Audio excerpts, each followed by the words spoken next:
How's it going, everyone? My name is Derek Afasi. I'm the owner of Afasi Financial Group and RetireSharp.com. Today's topic, I want to discuss with you annuity quotes and explain them as simplistic as possible.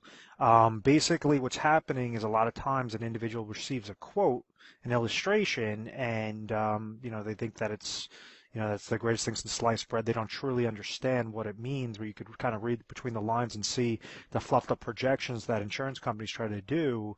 So what I want to do is kind of expose some of the things on how to read between the lines and see whether or not something has a contractual guarantee, how good of an actual product it is with a worst case scenario basis to determine, whether or not you should throw any dollar amount in there, let alone your entire life savings, your entire retirement savings into it, because many times, they're explained the wrong way, and then advisors are able to fluff up these projections so that somebody kind of has that, that bait and switch, get hook, line, and sinker into getting set up with a contract. So, because some of the things I'm going to go over is the different types of annuities, really briefly, the biggest problem when receiving quotes, and then this part, I don't mean to offend anybody with any curse words, but read through the BS and find the cash flow.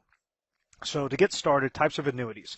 Now we understand that annuities are types of products, types of retirement products that are set up through insurance companies. So only insurance companies could offer annuities. You've had other types of annuities in the past that a lot of individuals mistake for the annuities of today. So please be mindful that there were innovations, there are constant innovations from the 1990s, early 2000s, after 2008, after the downward market crash. So they have a whole slew of different things on how they're tweaked properly for an individual situation and how you could leverage an actual contract or an annuity contract specific to your needs. And all that means is it's set up through an insurance company. Insurance companies are the only ones that could offer annuities, just like a certificate of deposit could only be offered through a bank. Annuity contracts could only be offered through insurance companies. The first very easy type of annuity is the fixed annuity. I typically like to see these things known as MIGAs. So what this says is kind of just like how if you understand how a bank CD works, where let's say you have a 5-year bank CD that's paying you, right now 1% per year. Obviously it used to be much higher in later, in earlier years. But what this would say is essentially if you have a bucket of $100,000 and you have a bank CD that pays you 1% per year, well, after the first year you're getting $1,000, second year $1,000, third year $1,000, etc. So individuals are able to leverage fixed annuities with the same sort of concept. They like the safety of banks. They like the safety of a legal reserve structure like an insurance company can provide with these types of fixed accounts, but they want to have a better return on their money. So, if a typical bank CD is paying 1%, typically the MIGA, that fixed annuity, is paying, in between 2 to 3%. So it's going to be, about 2 to 3% higher than what current bank CDs are getting paid. And they're all going to be tied to interest rate environments. So even right now, MIGAs are pretty low, bank CDs are pretty low. So if you ever get an illustration, there's a couple of things that you want to make sure that or an annuity quote on this, you want to make sure that if they're giving you a specific dollar amount, like let's say $100,000, and it's set up to a 5-year MIGA, you want to make sure if the first year they're paying you 3%, that every single year after that is going to get paid 3%. You want to have that flat amount of interest credit in there. Many times you have these types of annuities that they might pay you like 4% the first year, get somebody in there, and then all of a sudden reduce that rate down to what they feel is necessary, which could be 1%. And now that person's handcuffed into that contract for the next 5 years. So the first type is the fixed annuities. You just want to make sure that you're reading through those lines. The variable annuities, you have different things with variable annuities. I talk badly about variable annuities. I don't like them. I typically think that they're posed as something else. They're trying to be a mutual fund, and they have mutual funds invested in them. They're trying to be an income product, and just kind of the blend is not a good thing. It's kind of like one of those half boats, half cars. If you ever go to amusement parks, or I think they have them over at Busch Gardens. We're located over in Tampa, Florida, so we got Busch Gardens over here, and there's this thing that is basically, it drives up and like the safari, and then it goes into the water, so it's kind of a boat and a car mixed. That's what I think of a variable annuity is, it's not a good investment product, and it's not a really good income product because you have a lot of hidden fees. Sometimes it could work out well if you got set up in about 2006, 2005, depending upon what those income riders were that you attached onto that product. But essentially, when I go through how to figure out the cash flow, you could see how the hybrid annuities have actually been a lot better than what the variable annuity rates are right now. So I'll expose that a little bit later. And then you also have index annuities, where this is correlates to the hybrid annuity. A hybrid annuity is simply a fixed index annuity with an income rider. And the way that income rider is displayed is where you see a lot of these problems. So what I'm actually going to do is go through an example off of an income account, off of an income rider, and actually show you how to expose that cash flow so you can compare one company to the next to determine whether or not it's going to be the best for your specific situation, the best for however long of a deferral you want, whether that's a 30-day deferral, whether that's a 5-year deferral, 10-year deferral, and how to really find, read through the lines and get the exact percentage, the exact cash flow, for your specific situation. So when you're looking at the hybrid aspect, always think of income rider. So if we understand with a fixed account, kind of think of this like a bucket, okay? We have a fixed bucket, we have a variable bucket, and then we have an index bucket. Let's say you have $100,000 in all. Now, let's say the market gains 10% the first year, and then it loses 10% the next year. So what exactly, let's say the fixed account is paying you 3%. What this means is if the market went up 10%, well, this bucket is going to get 3%. If the market went down 10%, this bucket's going to get 3%. It's going to be a fixed percentage amount on the specific MYGA that you choose or whichever carrier. As long as they're paying you that fixed percentage rate, it's going to remain fixed for the length of that time for as long as you have that contract. Very simple. This bucket, if you receive a gain, and it's variable, and let's say after all the fees and all that, you get a 10% gain into that bucket. They'll open up the lid, pour 10% inside, and now you have a larger account. The next year, if you lose 10%, well, now that's obviously going to be a larger loss because it's going to be a 10% downward shift plus any sorts of fees, and this bucket is actually going to be further reduced below the $100,000 mark. You would actually end up losing because 10% of $110,000 after the first year would be $11,000, and then $11,000 would get deducted off of this $110,000, so therefore you're actually going to be left with $99,000. So when you have downward market losses and then you also have a fees associated with variable, understand it's going to go up when the market goes up, go down when the market goes down. The index, let's say if you had something like a 7% cap and the market gained 10%, well, you would gain, kind of think of this bucket with a lid over it, you would gain 7% into that account. Let's say the next year when the market loses 10%, well, you have a floor. That's the importance of indexing strategies. That's the importance of index annuities. So this is the generic. This is how the account value, this is how your physical money works before you attach an income rider onto it. So I hope that all of this makes sense. Please review this section if that doesn't make any sense. Now, so when we're regarding hybrid annuities, what's happening is you have that account value side. So if you had a fixed annuity with an income rider, your account value would be doing exactly this dance. The income rider might give a specific guarantee. Variable annuity with an income rider, the variable account side will be doing that specific dance, and the income rider is going to have specific guarantee. That index account value is going to be doing that exact dance, and the income rider is going to give you a specific guarantee. So if we understand this, what exactly is this income rider? What exactly is this income base? How exactly does it compare? So this section, I'm actually going to bring up a PowerPoint slide, and I know how much you guys love my sloppy handwriting, so I apologize to disappoint anything, but yes, this is actually going to be able to break this down very simplistic. What this shows us is an income-based side, right? Understand, whenever you see a guarantee, that's not your true money. That's nothing more than a calculation account, okay? Calculation account.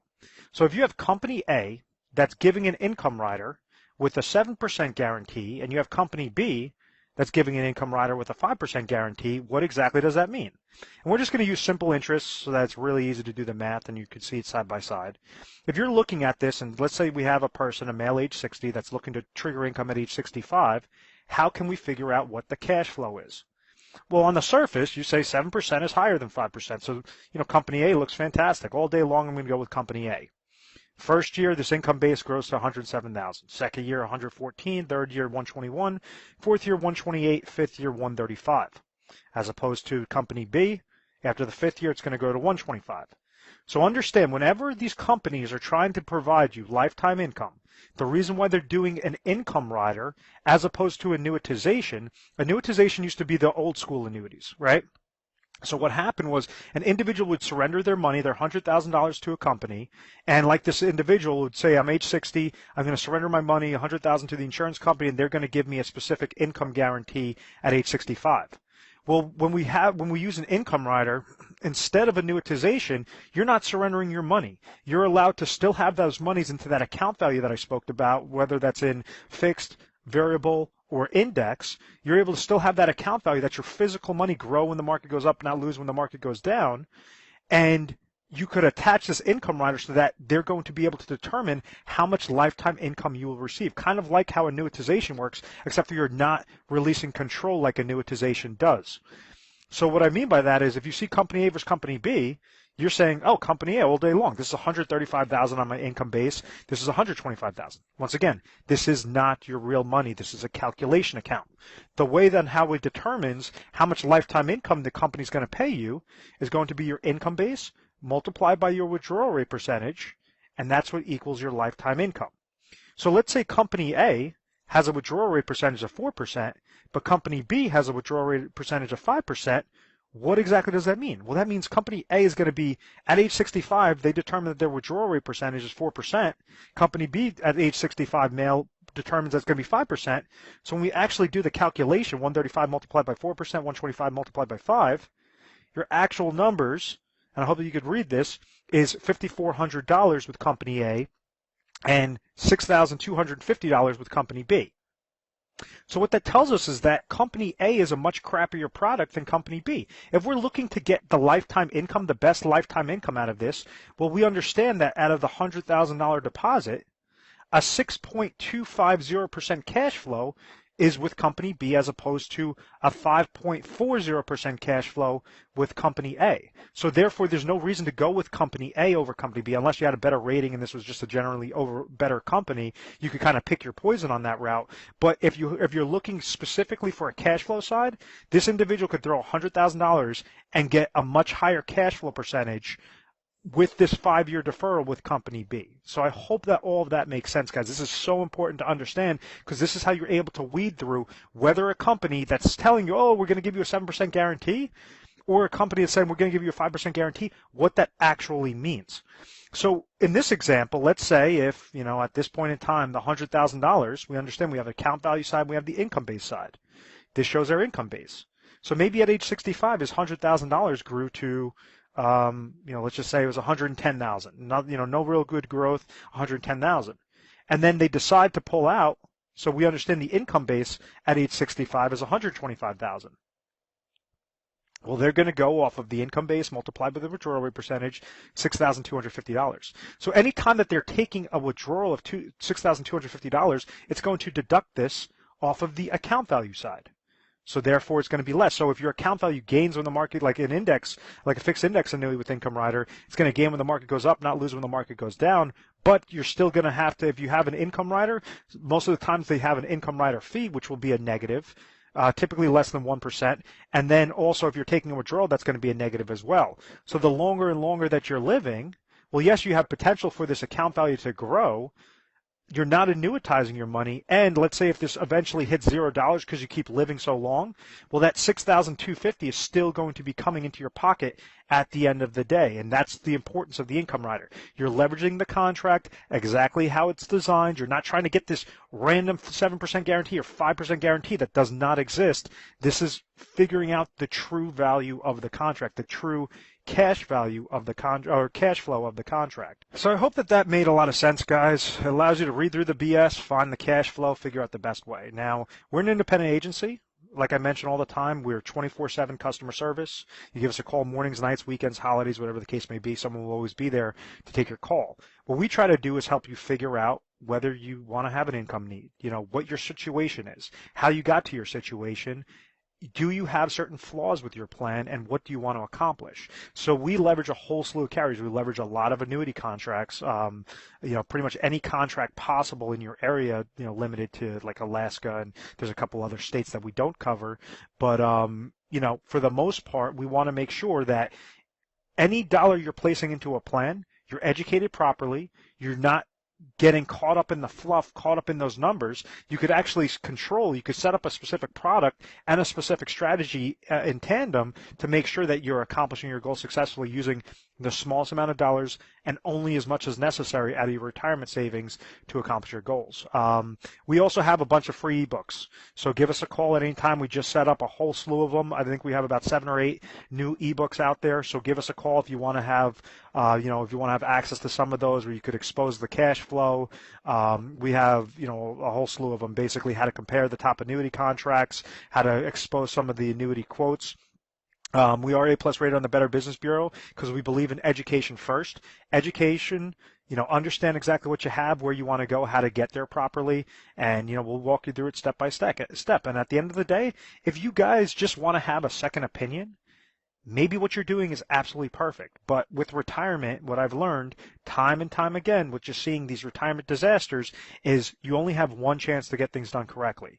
What we want to try to do is be the honest advisor, the ethical advisors, give you free education, free content, and if you like what we have to provide you and you want to get set up with certain plans, obviously that's what we're here for. We have affiliations with all the top carriers, all the top products, and we can help you guys out. But I want to thank you very much for watching this video. Please feel free to subscribe to our YouTube channel, Retire Sharp, so you have access to the most updated videos. Thanks so much, guys.